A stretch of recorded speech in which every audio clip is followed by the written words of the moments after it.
Senhor Jesus colocou no meu coração uma série e eu gostaria de falar sobre avivamento. Na realidade, essa é a minha linguagem. Eu nasci para viver no fogo, eu quero morrer vivendo no fogo, mas eu não vou passar a minha eternidade ardendo no fogo. Eu vou passar a minha eternidade lá na glória com Jesus. Alguém entendeu a brincadeira aí ou não? Na realidade, queridos, eu creio que todos nós cristãos deveríamos ser incendiados. E todos nós deveríamos estar em avivamento. Eu sei que essa palavra avivamento, ela é um pouco complicada, porque cada um de nós entende avivamento de uma forma, cada um de nós dá o seu significado à palavra avivamento. Mas independente da forma como você interpreta o avivamento, você deveria pensar em alguns valores que são fundamentais, que são essenciais para a vida cristã. Todos nós nascemos vivos, todos nós não éramos pecadores e nem éramos mortais. A Bíblia fala que nós passamos a morrer a partir do pecado. O pecado de Adão foi transferido à humanidade, como diz Romanos, todos pecaram, estão destituídos da glória de Deus. A partir dali, Deus precisava nos avivar. Deus precisava trazer a vida de Deus novamente. Por quê? A morte que Deus falou no Éden não foi propriamente de imediato a morte física. Tanto é que Adão morreu e permaneceu vivo. A morte imediata foi a espiritual, ou seja, o espírito do homem morreu e ele não pôde estar mais se relacionando com o seu Criador. Ele não tinha mais essa vida no espírito. Bem, nós sabemos que Deus, por sua infinita misericórdia, ao longo de toda a história do Velho Testamento, ele trouxe bastante nuances de avivamento, trouxe a Israel à luz, e pelo Israel trouxe também todo o sacerdócio, e ele nos mostrou os princípios da adoração. No entanto, no Novo Testamento, principalmente após a morte, ressurreição, ascensão e descida do Espírito Santo, o homem pôde renascer, o homem pôde de fato estar vivo para Deus, no sentido de ser regenerado, de nascer de novo, de ter o espírito recriado, de poder agora ter o Deus vivendo dentro dele novamente. Aqui nós podemos dizer que se inicia o pleno avivamento. Por que é importante termos esse fundamento? Porque tudo que nós consideramos avivamento, que fica simplesmente do lado de fora, não é avivamento. Todo avivamento, ele começa no espírito humano. Todo avivamento, ele começa dentro da pessoa. E se você olhar dentro dos princípios bíblicos, geralmente, os avivamentos que foram além, que tocaram cidades, que tocaram nações, que tocaram povos, sempre começou por intermédio de uma pessoa, que tocou outras pessoas, que tocou outras famílias, ou seja, começou de um indivíduo, se tornou num pequeno grupo que se espalhou sobre a face da terra. Esse é o princípio. Então, quando nós falamos sobre avivamento, dentre centenas e centenas e centenas de características que poderíamos falar sobre ele, para mim, uma das principais é estarmos vivos em Deus e vivos para Deus. Repita comigo, vivos em Deus, mais forte, vivos em Deus e vivos para Deus. E dentro deste conceito, nós trabalhamos semana passada sobre a importância de valorizarmos a obra do Espírito Santo. Por que, queridos, é importante valorizarmos a obra do Espírito Santo? Porque desde o Velho Testamento foi assim. Desde o Velho Testamento nós vemos homens sendo cheios do Espírito Santo para fazer a obra de Deus. Moisés não fez a obra de Deus sem ser cheio do Espírito. Sansão não fez a obra de Deus sem estar cheio do Espírito Santo. Zacarias estava cheio do Espírito. Joel profetizou que nos últimos dias o Espírito Santo seria derramado sobre toda a carne. Inclusive, na transição do Velho para o Novo Testamento, nós temos João, que era cheio do Espírito Santo desde o ventre da sua mãe. Temos o próprio Senhor Jesus Cristo, que foi gerado pelo Espírito Santo. João, quando anunciou a respeito do ministério de Jesus, no versículo 29 do capítulo 1 do seu livro, disse: ele é o Cordeiro de Deus que tira o pecado do mundo. No entanto, João não deteve apenas a sua mensagem falando sobre salvação. Ele disse: ele também vos batizará com o Espírito Santo e com fogo, no versículo 32, indicando que a obra da salvação deveria ser seguida seguida também por uma obra de reavivamento, ou seja, uma vida no Espírito. Você percebe o próprio Senhor Jesus que, gerado no Espírito, Ele iniciou o seu ministério não na força da sua intelectualidade, não na força do seu próprio braço, mas Ele, guiado pelo Espírito, foi tentado por 40 dias, e diz as Escrituras que ao findar os 40 dias, Ele saiu na força do Espírito Santo. E Atos capítulo 10, 38 diz: assim como Deus ungiu a Jesus Cristo com o Espírito Santo e poder, o qual andou fazendo bem e destruindo as obras do diabo. Você percebe que a vida do Senhor Jesus Cristo, seu ministério, tudo que Ele falou, tudo que Ele fez, foi uma manifestação da obra do Espírito Santo na sua vida. Inclusive, Ele também trouxe essa verdade ao coração dos seus discípulos, quando em Lucas capítulo 24, versículo 49 em diante, Ele disse: ficai em Jerusalém até que do alto sejais revestidos de poder. Eu fico perguntando, eles tiveram o melhor pastor, mesmo assim eles tinham que ficar em Jerusalém até que do alto fossem revestidos de poder. Eles tiveram o melhor mestre, mesmo assim eles teriam que ficar em Jerusalém até que do alto fossem revestidos de poder. Eles tiveram o maior exemplo de profeta, o maior exemplo de apóstolo, mesmo assim, todos eles tiveram que ficar em Jerusalém e serem cheios do Espírito Santo para fazer a obra de Deus.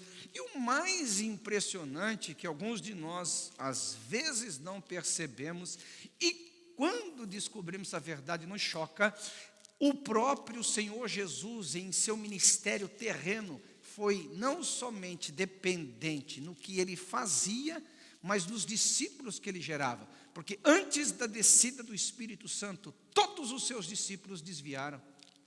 Já pensou que coisas... Eu nem sei que palavra que eu uso. Todos os discípulos de Jesus desviaram. Um se matou. O outro traiu Ele, que foi o mesmo que se matou. Os outros negaram a Jesus, todos eles. Mas onde é que eles foram restaurados? Quando o Espírito Santo desceu sobre eles. E aqui está, queridos, o que eu quero abordar essa noite. No que eu chamo de obra do avivamento, ou seja, o Espírito Santo em nós e o Espírito Santo por nosso intermédio, eu quero falar que avivamento é Deus restaurando em primeiro lugar o padrão dele em nós. Quando você pega Atos capítulo 2, versículo 1, diz assim: estavam todos reunidos no mesmo lugar, de repente veio um som, como de um som do alto, e foram vistos línguas repartidas como de fogo sobre a cabeça de cada um, e todos passaram a falar em novas línguas, e ali haviam várias nações, e eles diziam: como os ouvimos falar nas nossas próprias línguas a respeito das grandezas de Deus. E a Bíblia fala que eles ficaram em pé, e dentre eles Pedro, no versículo 14, ficou em pé. Eu não sei se você para pensar, se você voltar alguns capítulos atrás, esses mesmos discípulos que estavam em pé diante daquele povo, esses mesmos discípulos que estavam agora defendendo o que os céus estavam fazendo na terra, eram os mesmos que haviam negado, eram os mesmos que haviam dito: eu não conheço, nem sei quem ele é. Pedro por 3 vezes fez isso. E observa que a obra do Espírito Santo aqui agora estava restaurando esses homens, estava levantando novamente a dignidade deles, estava fazendo com que esses homens pudessem novamente serem inseridos no plano dos céus, que seria realizado na face da terra por intermédio deles. O Espírito Santo, ele foi dado a nós como o outro Consolador. Quando você lê o Evangelho de João, Jesus diz assim: olha, quando eu for, eu deixarei o outro Consolador. A palavra é Paracletos, o Consolador, aquele que é chamado para estar junto, aquele que é chamado para estar perto, aquele que é chamado para ser amigo, para restaurar o padrão que foi perdido em nós. Então, dentro desse conceito, eu quero falar algumas questões muito pertinentes a você e a mim. Quando nós nos encontramos com Jesus, algumas situações são trazidas. Primeiro delas, todos nós trouxemos um passado. Todos nós chegamos diante de Deus com o passado. Alguns, o passado talvez não seja tão vergonhoso. Para outros, o passado, assim, ele tem até dificuldade de falar. Para alguns, o passado, ele é até uma saudosa lembrança. Para outros, ele é horrível. Mas para todos nós, a gente percebeu que o passado, em algum sentido, ele nos prejudicou. A semelhança desses 11 que estavam ali, junto com mais uma multidão de 120, todos eles chegaram nesse momento com o passado para ser resolvido. Uma coisa interessante aqui. Em nenhum momento você vai perceber o Espírito Santo preso ao passado para fazer o novo em relação ao futuro. Em nenhum momento você vai ver o Espírito Santo fazendo com que eles fossem envergonhados pelo passado. Em nenhum momento você vai perceber que o Espírito Santo acusa eles, não, eu não vou trabalhar junto com vocês, eu não vou permitir que vocês profetizem no nome de Jesus, eu não vou permitir que vocês sejam portadores da glória dos céus aqui na terra, porque o passado de vocês foi mal escrito. Em nenhum momento você percebe o Espírito Santo obrigando aqueles homens a reescreverem o passado, porque na realidade ninguém pode reescrever o passado. O que nós podemos é, a partir do presente, escrever o nosso futuro. Isso é a restauração que Deus faz em nós. Isso mostra o como Deus está muito mais interessado, o como nós vamos viver hoje para alcançarmos o nosso futuro, do que propriamente como nós vivemos o nosso passado. Então, quando você chegar diante do Espírito Santo, você tem que entender que por mais, como ele diz em Isaías, que por mais que os seus pecados fossem como escarlate, ele ia tornar mais branco do que a neve. Por mais que você foi um pecador miserável, como Pedro, que negou a Jesus Cristo, como o Judas, inclusive Judas que traiu Jesus, e os outros 10 que se desviaram, você perceba que todos eles estavam aqui diante de Deus, para que o Senhor, restaurando o padrão neles, pudesse usá-los para restaurar o padrão na sociedade. A minha pergunta é, por que nós temos tanta dificuldade de lidar com o nosso passado, sendo que o próprio Deus não está preso ao nosso passado? Por que nós temos tanta dificuldade de lidar com as coisas que ficaram para trás, sendo que o próprio Deus está mandando a gente olhar para frente? É impressionante, é impressionante. Na realidade, eu tenho algumas respostas para isso. Talvez a dor foi muito grande e o trauma ficou ali. Ei, mas deixa eu te falar, a alegria do Espírito Santo dentro da sua vida é maior do que o seu passado. Eu tenho certeza que a alegria do Espírito Santo é maior do que o seu passado, maior do que a sua dor mais sentida. Talvez outros tenham uma justiça própria e fica traduzindo isso com como se fosse assim, de auto-misericórdia de si mesmo. Eu, coitadinho de mim e tal, porque na realidade ele tem uma justiça própria tão alta que ele não consegue se admitir como alguém que errou, como alguém que pecou, como alguém que fez besteira na vida e que o próprio Deus agora está disposto a perdoar, mas ele mesmo não tem coragem de se perdoar. Algumas pessoas são tão vaidosas, tão orgulhosas, que eles não conseguem olhar mais para frente, porque de alguma forma falharam no passado. Gente, se nós fôssemos entrar por esses assuntos aqui, todos nós ficaríamos pelo meio do caminho. Todos nós não teríamos perspectivas de futuro. Todos nós estávamos agora destinados ao fracasso do passado. Então, quando você vê aqui em Atos capítulo 2, eles em pé, a partir do versículo 14, diante de uma oposição que dizia, eles estão embriagados de vinho, eles estão bêbados, eles não olharam para o passado, mas eles começaram a ver uma oportunidade que Deus estava criando diante deles para seguir adiante, marchando, triunfando. A semelhança de Paulo que disse, eu me considero perfeito? De forma nenhuma, não me considero perfeito. Eu me considero que alcancei todas as coisas? Não, de forma nenhuma. Mas Paulo falou, uma coisa eu faço, e é isso que nós deveríamos fazer. Repita comigo, uma coisa eu faço. Mais forte, diga, uma coisa eu faço. Esquecendo as coisas que para trás ficam, Eu prossigo para o alvo, para a soberana vocação do meu chamado. Aleluia. Quando o Espírito Santo começa a restaurar o homem, ele desprende esse homem do seu passado. Quando o Espírito Santo começa a restaurar o homem, ele leva esse homem a não se condenar pelas coisas que ficaram lá atrás, mas ele abre os olhos do entendimento, ele projeta para este homem um futuro brilhante, um futuro extraordinário, pelo qual Deus vai ser glorificado e ele vai se sentir útil na geração em que vive.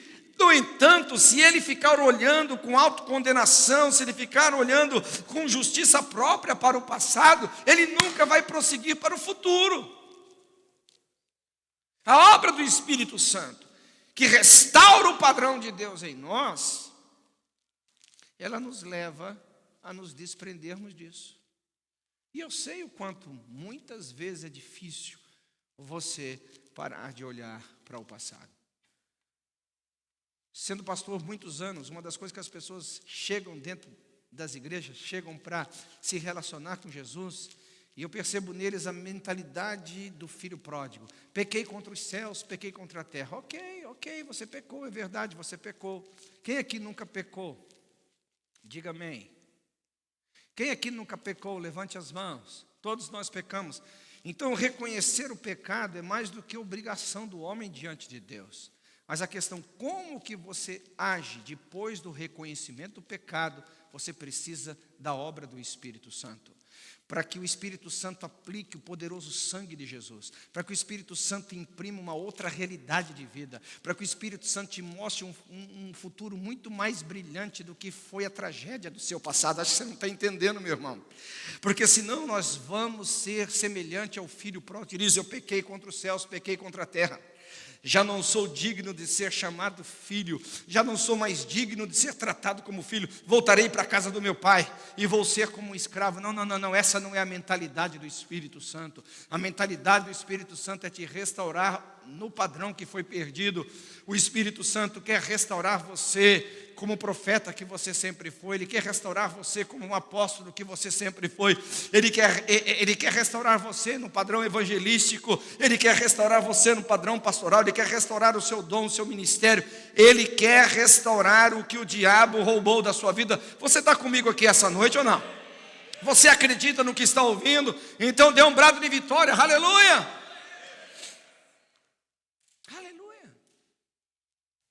O padrão de Deus precisa ser restaurado. E está aqui, versículo 14 do capítulo 2 de Atos. Quem está em pé? Pedro. Pedro está lá em pé. Pedro está lá em pé. Talvez alguns poderiam dizer: mas Pedro? Alguns religiosos podem dizer: mas Pedro? Não foi ele que negou? Mas Pedro? Não foi ele que desviou? Não foi Pedro o primeiro desertor que levou consigo os demais? Essa não é a voz do Espírito, essa é a voz do diabo. Essa não é a voz da restauração, essa é a voz da condenação. Essa não é a voz que exprime, que expressa o som dos céus, porque o som dos céus que o Espírito Santo traz é mostrando para você que há um novo começo, é mostrando para você que há uma oportunidade enorme de você restaurar a tua vida, restaurar o padrão que foi perdido. Alguém está aqui comigo, pode dar um glória a Deus? Alguém pode dar um glória a Deus aqui? Aleluia! Agora, onde é que está preso o seu passado? Está preso em coisas? Está preso em pessoas? Está preso em situações? Está preso na sua falha? O que a Bíblia diz é que você tem que reconhecer onde caiu e voltar à prática das primeiras obras. Então, a única forma que a Bíblia mostra para você olhar para o passado é quando ele te produz esperança. E uma das esperanças é você olhar onde você caiu e falar assim: eu não vou ficar mais preso aí.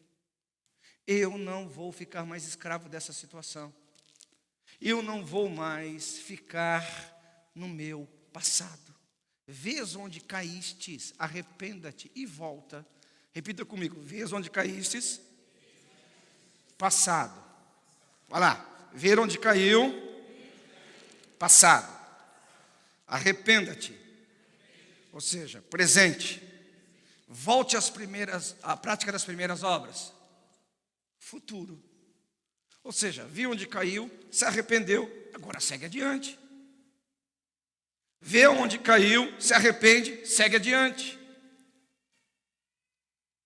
Quando você fica preso ao seu passado, seja com pessoas, seja em situações, ou mesmo na decepção que você teve consigo mesmo, escute bem, você está ferindo o coração de Deus. Porque Deus não quer te ver lá. Deus não quer te ver preso no seu passado. Deus quer te ver brilhando para a glória dEle. Deus quer ver você exalando o bom perfume de Cristo. Deus quer ver você sendo uma luz no meio de uma sociedade corrompida. Deus quer ver você usando os dons que Ele te deu, os talentos que Ele te deu, o ministério que Ele entregou nas suas mãos. É assim que Deus quer ver você. Se Deus não abandonou Adão, se Deus não abandonou a geração depois de Noé, se Deus não abandonou a geração dos israelitas que pecaram milhares de vezes, Deus também não vai nos abandonar, mesmo quando a gente falhar. Às vezes a nossa autocondenação, ela é alimentada pelo ego, pela vaidade, alimentada muitas vezes pelas chamas do inferno, para que a gente não consiga viver o melhor de Deus em nossas vidas. Então pense bem, o avivamento é trazer a vida de Deus em nós. Essa vida vai restaurar o padrão que foi perdido, primeiramente em você, primeiramente no seu coração, primeiramente no seu homem interior. Você vai observar então, queridos, que conforme você vai trabalhando essas verdades espirituais, você vê pelo menos em 2 Timóteo capítulo 2, 26, Deus vai trazendo o quebrantamento. Fala comigo, quebrantamento. Mais forte, diga quebrantamento. E esse quebrantamento do Espírito Santo vai trazendo nós o quê? A sensatez, para que a gente se veja livre dos laços do diabo. Escute aqui, se entregue à obra restauradora do Espírito Santo, para que esses laços do diabo da autocondenação, para que esses laços do diabo do engano, do pecado que ficou lá atrás, para que esses laços não dominem mais a sua vida. Volte à sensatez. Qual é a sensatez? Você é amado. Qual a sensatez? Há um propósito de Deus na sua vida. Qual a sensatez? Que você falhou, mas o amor de Deus é maior do que a sua falha. Você pecou, mas o perdão de Deus é maior do que o seu pecado. A graça de Deus superabunda. Você tem que entender isso. Essa é a mente de Deus, essa é a mente do Espírito Santo. E o Espírito Santo está aqui dizendo para você, filho, saia do seu passado, saia da ferida sentida do seu passado e comece a ver um futuro brilhante. Quem está comigo, diga amém. Eu estou pregando para você, não é para mais para ninguém. Eu estou pregando para o seu coração, dizendo: Deus não está lá no seu passado te condenando. Quem te mantém preso no seu passado são os laços do diabo. Quem te mantém debaixo de condenação são as obras do diabo. O que te mantém escravo do seu ontem é obra do inferno. O Espírito Santo está aqui tentando te projetar para um futuro brilhante, tentando te projetar para um ambiente onde Deus, na pessoa de Jesus Cristo, vai ser glorificado por intermédio da sua vida. Alguém está comigo aqui? Dê um glória a Deus! Aleluia! Se você olhar, por exemplo, Lucas capítulo 13, versículo 16, a religião estava ali diante daquela mulher por anos. Aquela mulher já tinha gasto todo o dinheiro dela. A mulher já tinha visitado todos os médicos, todas as forças possíveis e imagináveis ela já tinha despendido para ser livre da sua hemorragia. Nada e ninguém podia fazer por ela o que ela tanto precisava. Ela estava desesperada da vida, mas quando Jesus entrou na vida dela, aquela mulher foi transformada. E o que Jesus falou? Não deveria eu libertar dos laços do diabo essa filha de Abraão, a quem estava escrava por muitos anos? Escute bem, a obra do Espírito Santo é glorificar o que Jesus Cristo fez na cruz. E uma das coisas que Jesus fez na cruz foi destruir as obras do diabo. Destruir as obras do diabo. Para isso se manifestou o Filho de Deus, para destruir as obras de Satanás. Aleluia! Então, se você está no Espírito, se você vive no Espírito, tudo o que provém do inferno, tudo o que provém de Satanás, vai ser quebrado na sua vida, vai ser quebrado na sua família, vai ser quebrado no seu ministério, para que você viva livre para a glória do Senhor. Porque a obra do Espírito é cristocêntrica. Ele toma do que foi conquistado na cruz do Calvário e torna efetivo da sua vida. Ele toma o valor da nova aliança, muito mais esplendorosa do que a antiga aliança, muito mais gloriosa do que a antiga, e torna evidente em você.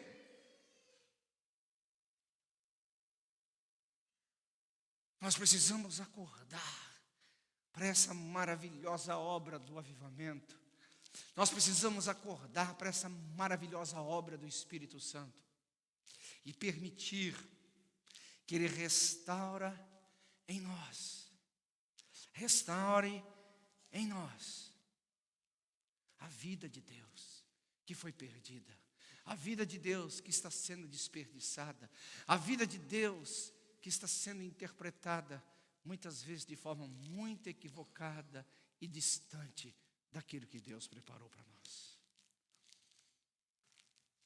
E uma das formas, e eu quero voltar aqui ao filho pródigo novamente, lá em Lucas capítulo 15, versículo 19, do Espírito Santo nos libertar é abrindo os nossos olhos para nós mesmos. Você sabia que muitas vezes nós somos os maiores torturadores de nossas vidas? Sabia disso? Que muitas vezes, aquilo que nós chamamos laço do diabo, nós estamos enredados no nosso próprio orgulho, na nossa própria vaidade, na nossa própria religiosidade. Eu tenho visto pessoas ao longo da minha vida, em alguns tipos de escravidão muito horrível.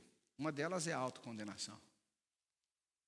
Gente, nós devemos fazer autoanálise, não autocondenação. A Bíblia nos ensina em 1 Coríntios capítulo 11, que analise o homem a si mesmo. Cabe a nós sentarmos no divã da nossa própria história e fazer uma boa reflexão de tudo que nós somos, de tudo que nós temos feito, falado, pensado. Isso é importante, mas não com condenação.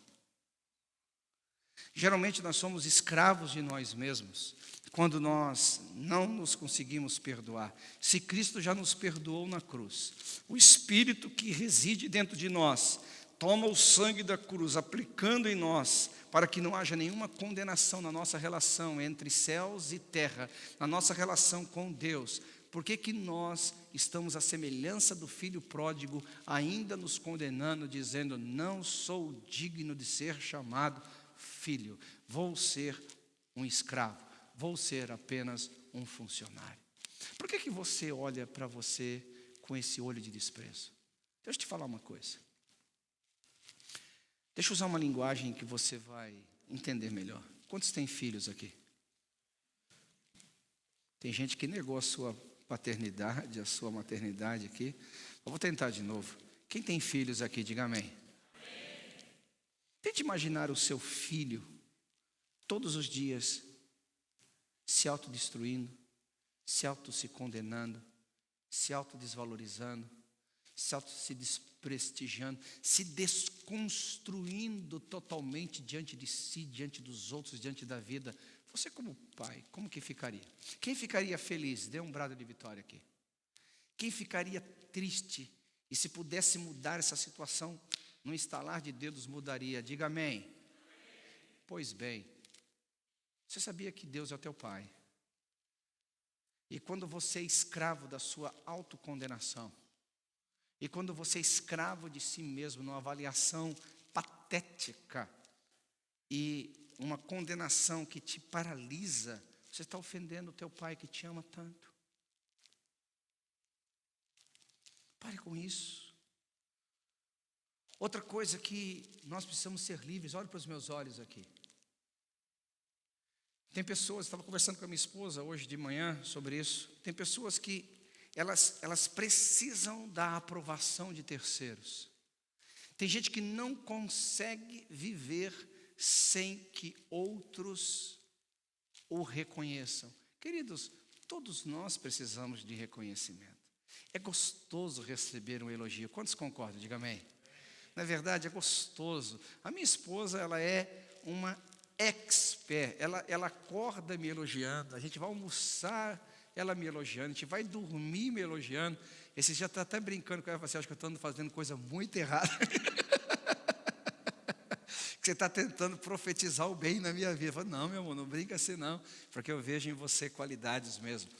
Então, ela é uma expert de trazer à luz as minhas qualidades, aquilo que realmente Deus tem plantado na minha vida. É bom viver com elogios, mas você não pode ser dependente disso, porque senão você fica escravo da aprovação alheia. Tem gente que não consegue mais ser elas. É impressionante assim, as pessoas hoje estão num universo de falta de aceitação, em que todo mundo, daqui a um tempinho, se você parar para perceber, vai ter o mesmo sorriso, não é verdade? Olha assim, todo mundo com os dedos tudo certinho, tudo branquinho, todo mundo com o mesmo tipo de nariz, todo mundo com o mesmo tipo de queixo, todo mundo com o mesmo tipo de corpo. Por quê? Porque vem um artista famoso e ele faz sucesso, aí todo mundo põe o dente do artista. Aí o artista vai e põe o nariz, aí todo mundo vai lá e põe o nariz do artista. E aí vai. Gente, se ame. Gente, se valorize. Gente, olha para você e fala, eu sou a obra-prima de Deus, aleluia. Hoje, escuta o que eu estou te falando, ser original é a coisa mais bela que tem. Porque a maioria das pessoas estão tudo artificial. Você fala assim, qual que é o upgrade daquela pessoa já? Alguém está comigo aqui ou não? Porque as pessoas não se aceitam. Pastor, você é contra essas intervenções? Não sou. Eu sou contra o exagero. Eu sou contra a pessoa não se aceitar, não se amar, não se respeitar, não se valorizar. Não vai ter intervenção que possa mudar a mente das pessoas. Só se for uma intervenção de mudança de cérebro. Alguém está comigo aqui ou não? O assunto ficou pesado, por quê? Porque é assim que a gente tem que parar para pensar às vezes, tem que ter um choque. Nós precisamos nos alegrar, se alegrar com a sua voz, se alegrar com o seu tipo de cabelo, se alegrar com a sua altura, se alegrar com o dom que você tem na sua vida, se alegrar com o que Deus colocou, aleluia. Olha para a pessoa e diz assim, eu me amo, aleluia, vamos lá. Não pode mais cantar aquela música, não posso mais viver sem mim. Não pode, é verdade. Não é isso, nós somos interdependentes. Mas deixa eu te falar uma coisa, você vai ser muito mais aceito quando você for você mesmo. Você vai ser muito mais admirado quando você for você mesmo. As pessoas gostam de gente autêntica, elas gostam de pessoas verdadeiras. Quem está comigo aqui, diga amém. As pessoas gostam de ouvir o que você pensa, não o que você reproduzindo uma coisa que você nem sabe o que é direito, está reproduzindo só para ser aceito no meio da sociedade. Meu irmão, o Espírito Santo não veio restaurar a personalidade de terceiros em você, ele veio restaurar a sua essência. Quando você nasceu, ninguém mais tem o tom de voz que você tem, a íris dos olhos que você tem, as digitais que você tem. Você é único. Deus precisa te libertar de você mesmo, ao ponto de você olhar e dizer, eu me amo, eu me respeito, eu me valorizo, eu sei a graça de Deus sobre a minha vida, eu sei da unção de Deus sobre mim, eu sei do propósito que repousa sobre mim. Não importa se aquele lá não acredita e se aquele outro duvida, é problema dele. O que importa é que eu sei quem eu sou em Cristo, o que eu tenho em Cristo, o que eu posso em Cristo, e em Cristo eu vou avançar. Aleluia, aleluia. Muitos de nós estamos em crise conosco mesmo. E acabamos sendo os maiores tiranos de nossas vidas.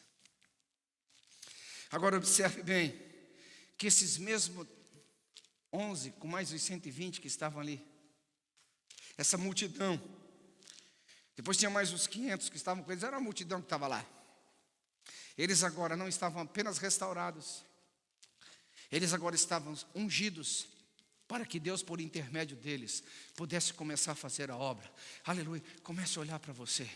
Diga assim: eu sou um ser restaurado. Eu sou agora a habitação do Espírito Santo. O que está sobre mim é o poder do Altíssimo. Aleluia. Assim como foram com os apóstolos, também vai ser comigo. Por onde eu passar, os doentes vão ser curados. Por onde eu passar, os endemoniados serão libertos. Por onde eu passar, o bom perfume de Cristo vai ser sentido. Por onde eu passar, a graça de Deus vai ser manifestada. Eu vou ser igual Paulo: eu sou o que sou pela graça de Deus. E a graça de Deus não vai ser em vão sobre a minha vida. Aleluia. Alguém está comigo aqui ou não? Eu vou ser como um luzeiro no meio de uma geração corrompida. Eu vou ser como uma voz que está posta sobre o telhado, dizendo: eis que o Senhor Jesus está à porta, eis que Ele vem e está batendo, abra os vossos corações. Eu não vou ficar mais humilhado no meu passado, eu não vou ficar mais escravo da minha autocondenação, mas eu vou seguir para o alvo, para o propósito da soberania de Deus. Eu estou nessa geração para ser testemunha do Altíssimo. Aleluia. Eu estou aqui para abençoar minha geração, para tocar aqueles que Deus colocar ao meu alcance. Aleluia. Não tem coisa mais gostosa no mundo. Aleluia. Não tem coisa mais gostosa no mundo do que ver, assim como Pedro e os demais viram, quem eu era e no que eu me tornei. Aleluia. É mais ou menos assim.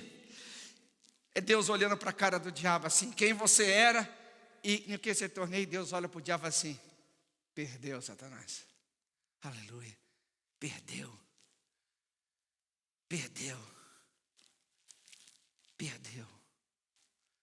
Não tem coisa mais gostosa de você olhar para o seu passado e saber que você era escravo do inferno, você era escravo da sua autocondenação, e olhar agora para o seu hoje, para o seu amanhã, e ver um homem cheio do Espírito Santo, cheio da graça, cheio do favor do Senhor, sendo luz, sendo bom perfume, sendo instrumento de Deus para a glória do Altíssimo. Aleluia. Não tem preço. Não tem preço. Você percebe que logo no capítulo 2, no capítulo 3, no capítulo 4 e todo o restante da Bíblia, esses homens que tiveram um passado horrível, esses homens que estavam debaixo de condenação, e no dia que eles permitiram que o Espírito Santo restaurasse o padrão de Deus neles, se tornaram testemunhas, se tornaram vozes, se tornaram instrumentos do Senhor. Eu quero concluir dizendo o seguinte: você sabe que toda essa pressão que você está sentindo, sabe o que significa isso? Isso mostra a dimensão do propósito na sua vida. Você está vendo essas pressões do inferno na sua mente, no seu coração, para que você dê um passo, parece que você está carregando uma tonelada. É porque o diabo não quer que você avance. Porque ele sabe o plano de Deus na sua vida, ele sabe o ministério que repousa sobre você. Ele entende a graça do Senhor, que quando você resolver permitir ser usado por Deus, aleluia, vai causar uma ruaça no inferno, aleluia. Você vai saquear o inferno e vai popular o céu. Agora, o que a Bíblia mostra, e que eu quero conduzir vocês nessa grande jornada, nessa série, é que o Jesus falou: ficai em Jerusalém até que do alto sejais revestidos de poder. Gente, nós precisamos valorizar a obra do Espírito Santo em nós. Nós precisamos buscar o Espírito Santo. Efésios capítulo 5 nos ensina que nós não devemos nos embriagar com vinho, porque há dissolução, mas nós devemos procurar ser cheios do Espírito Santo, se encher do Espírito Santo.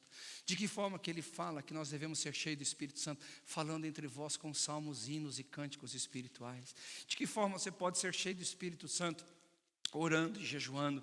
De que forma você pode ser cheio do Espírito Santo? Nós vamos falar bastante sobre isso, estando entre os irmãos, na comunidade dos santos, andando com pessoas que são cheias do Espírito Santo, deixando as distrações do lado. A questão que eu tenho advertido demais cada um de nós, essa igreja e as pessoas que nos assistem pela internet, é que parece que para algumas pessoas esse negócio do Espírito Santo virou um acessório, virou uma questão assim, quem sabe, talvez um dia, se acontecer bem, mas se não, a gente segue a vida na nossa própria força e própria capacidade. Não, não é opcional.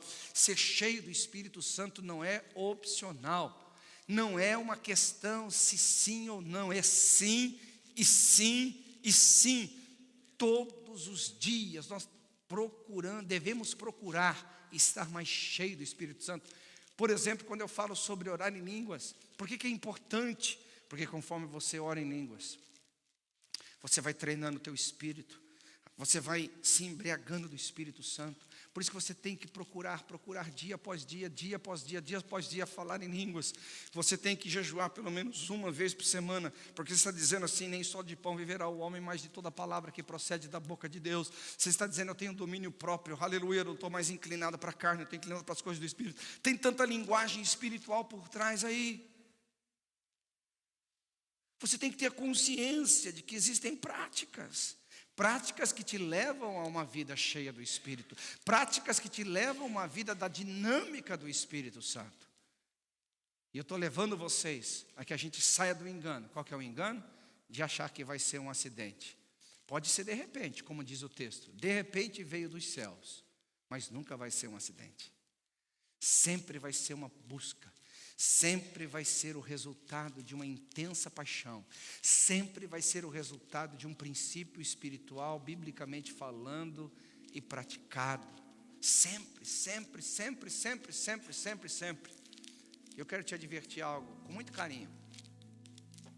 Se você se sente extremamente abatido, extremamente vazio, o contrário também é verdade. Alguma negligência em relação ao Espírito Santo você está cometendo. E você pode reverter isso. Você não precisa mais ficar aí. Ei, aviva a tua obra, Senhor. Deixa que o Espírito Santo entre profundo no seu coração. Deixa que o Espírito Santo te avive por dentro.